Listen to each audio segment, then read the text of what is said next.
My name is Ronald Filler. I'm a professor of law and the director of the Financial Services Law Institute at New York Law School. At the law school, I teach a number of courses involving derivatives, capital markets, and the Dodd-Frank Act.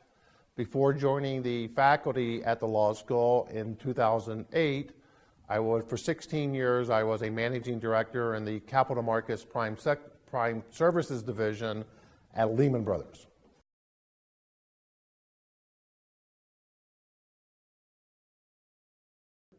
I've heard that argument. I haven't seen the study to support that yet. But keep in mind, I'll use Lehman again as an example. When they had 930,000 swaps, they might have been long an interest rate swap with one party. They might have short that same interest rate swap with another party on their books as two swaps of equal amounts. Had those two swaps cleared, those two swaps would have been offset or liquidated through the clearing process, so you would have eliminated those two swaps.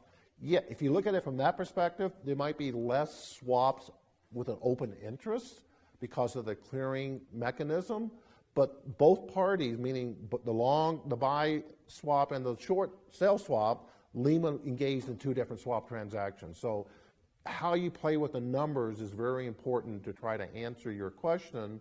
But from a risk point of view, Lehman would be risk neutral, market neutral, because those two swaps would have offset and liquidate and not be on the books of Lehman after they engage in the second of the two transactions.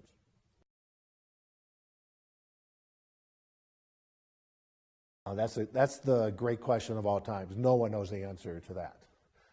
The concern you have when you regulate swaps and you require the clearing of swaps, are we really shifting the risk from this bilateral swaps world to the backs of, there's only about 15 or 20 financial institutions in the world who are actively engaged in swaps.